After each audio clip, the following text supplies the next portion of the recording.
amigas, muy buenas noches. Nos encontramos en El Arriero, en La Mula TV, como siempre, los jueves, tratando sobre algún tema de actualidad, algún conflicto, alguna movilización. Y el día de hoy tengo como invitado a Javier Lizarzaburu. Buenas noches, Javier. Hola, tocayo, ¿qué tal? ¿Cómo estás? Javier Lizarzaburu es periodista, se ha hecho conocido por el proyecto Lima Milenaria, que ha sido parte de una campaña. Vamos a hablar sobre Lima también, Okay. pero el motivo de la conversación o la excusa para invitar a Javier ha sido que él justamente hace unos días publicó, ayer o anteayer, un artículo, ya no en El Comercio, porque ya no estás en el diario, en el blog, que se llama Decreto Supremo 54 o cómo destruir un legado arqueológico.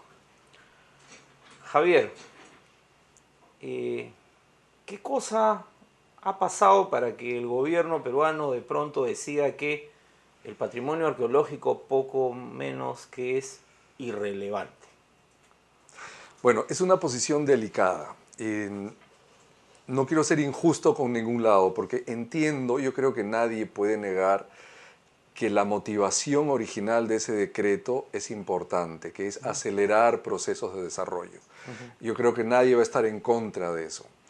Lo cuestionable para mí es la manera cómo se ha procedido y cómo se ha redactado. Eh, Lamentablemente, por las razones que sean, los peruanos somos muy sensibles en temas que conciernen a nuestra cultura. Y cuando sale un decreto de esta naturaleza en la que hay una referencia directa a la arqueología y en ningún momento, por ejemplo, el texto dice que una de las obligaciones principales del Estado peruano es conservar, proteger el legado cultural del país. Que es un mandato constitucional. Exacto, o sea, cuando vas a tratar del tema, ignoras un mandato específico, ya te levanta las señales de alarma, ¿no? Javier, para ubicar a nuestros amigos, porque algunos no saben todavía de qué estamos hablando en Sí, concreto, sí, el Decreto Supremo 54 lo que buscaría es acelerar procedimientos vinculados al llamado certificado de inexistencia de restos arqueológicos sí, para, en caso que haya proyectos de inversión. ¿Nos puedes exacto. explicar? Sí, mira, no soy arqueólogo ni especialista, pero lo que entiendo grosso modo es esto. Si yo soy una empresa y tengo un proyecto de inversión en la sierra y quiero hacer una carretera, ¿no? Lo que suele suceder es que pido que sobre ese territorio donde voy a trabajar, el Ministerio de Cultura me dé una constancia de que no existen restos arqueológicos o sitios arqueológicos, lo cual de partida está muy bien que existe ese tipo de mecanismo.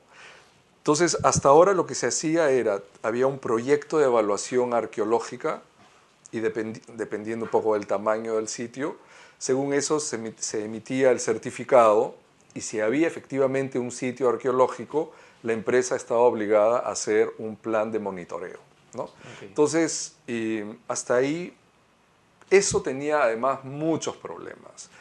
Yo creo que también tenemos que ser justos en el sentido, por ejemplo, la ley decía 30 días y había veces que los proyectos podían extenderse hasta un año, año y medio. O sea, había una demora en el Exacto, cumplimiento del exacto. ministerio Y o si antes tú eres, del Instituto Nacional de Cultura, exacto, y si supongo. tú eres una empresa y quieres hacer las cosas, que te demoren un requisito por un año, evidentemente no está bien. Eso había que cambiar, estamos de acuerdo.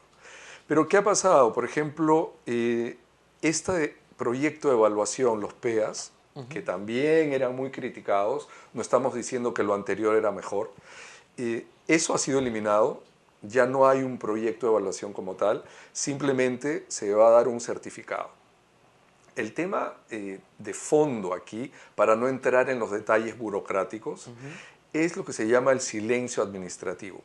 En una de estas etapas que tenían que cumplir las empresas, si el Ministerio de Cultura no respondía, eso que se llama en la jerga burocrática el silencio administrativo, se interpretaba como no. O sea, era un silencio administrativo negativo, ¿no? Exacto. Entonces, la empresa no podía hacer nada.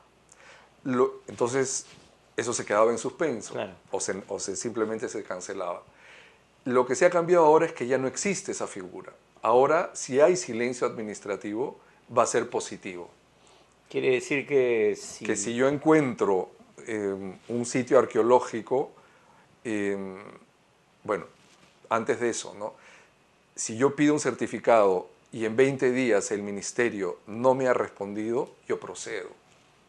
O sea, se asume, Se asume que no hay. El silencio ahora significa que no habría ahí restos Exacto. arqueológicos. O sea, ¿no? Entonces, la empresa es empresa, ¿no? O sea, Claro. lo más lógico de deducir es que si el ministerio no te ha contestado, tú tienes todo el derecho de seguir adelante con lo que haya.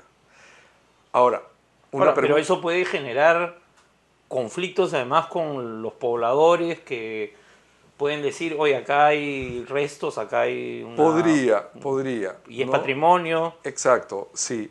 Pero además, ¿por qué no contestaría el ministerio? O sea, el ministerio, obviamente hay gente muy comprometida y que está trabajando por su cultura, ¿no? Tampoco hay que pensar que el ministerio está ahí para destruir, al contrario. Claro.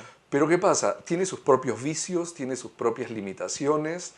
Este decreto, por ejemplo, aparte de no mencionar que es obligación del Estado la protección de su legado cultural, no dice se va a dotar al Ministerio de Cultura de los recursos necesarios para que cumpla con su papel. Claro, que uno de los problemas del ministerio es que al ser un Nunca tiene recursos. ministerio nuevo, bueno, con pocos Exacto, años, sin exacto. recursos. Entonces ahí empiezas a analizar estos detalles y tú dices, pero ¿cómo podemos sacar un decreto de esta naturaleza donde evidentemente el elemento empresarial termina siendo el primordial y el único a tomar en consideración? Entonces, y ahí es cuando entras a una situación de fondo, que es la que siempre trato de compartir cuando hablo de estos temas. Somos, y esto lo repito siempre, ¿no? Somos uno de los 6 países del mundo que son cuna de civilización. Somos uno de los pocos países del mundo que tienen una enorme riqueza cultural inmaterial y material que nos acompaña hasta el día de hoy.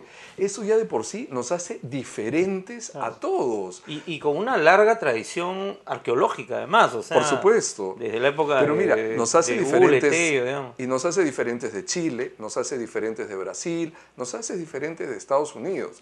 Y esa riqueza que el texto de este decreto te hace pensar, lamentablemente, probablemente no era la intención, pero tal como está redactado, te hace pensar que esa riqueza cultural única, que tendría que ser nuestra gran ventaja, es un obstáculo. O sea, claro, a eso quería ir, o sea, es como que la existencia de patrimonio arqueológico, del tipo que fuere, ¿no? Porque Sí, puede haber de todo, puede ser monumental o simplemente restos.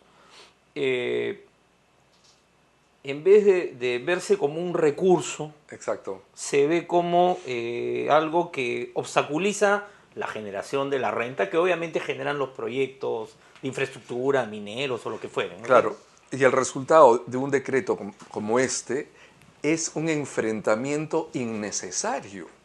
Te enfrentan el desarrollo del país, la lucha contra la pobreza, contra la protección de la cultura.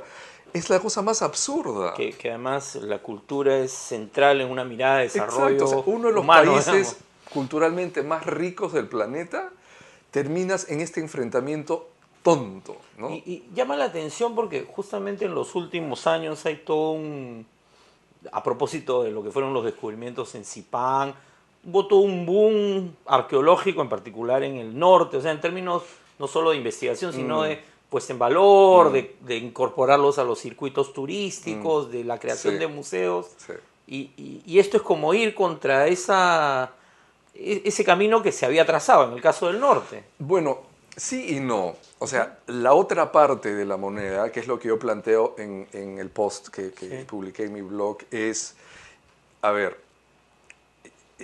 se han levantado en armas arqueólogos, algunos grupos de defensa de patrimonio, y digo, pero veamos qué hay más allá.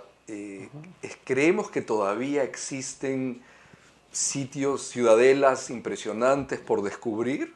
Creemos que todavía hay cosas enormes que se puedan sacar de la tierra. Entonces, el argumento profesional es, mira, lo que aquí vale no es un Machu Picchu o Chan Chan. Claro. O sea, hasta la basura arqueológica hay que proteger porque eso nos da información. Muy bien, perfecto. Pero entonces, de repente ha llegado el momento de debatir, conversar, dialogar sobre qué podemos conservar.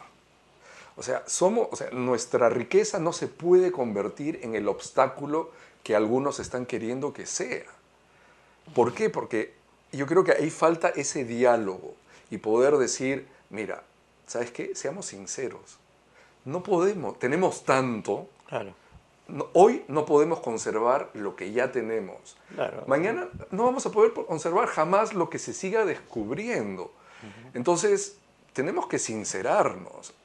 En algún Tenemos momento, que establecer prioridades también. exactamente, eso que estás diciendo. exactamente, ¿no? Saber cómo vamos a gestionar ese patrimonio. Javier, tenemos que ir a una pausa muy breve y volvemos con Javier Lizarzaburu, con quien estamos conversando sobre el Decreto Supremo 54, que como dice Javier ha puesto a los arqueólogos en pie de guerra, porque el patrimonio arqueológico estaría en riesgo por este decreto que lo que busca es promover la inversión. Volvemos en un instante.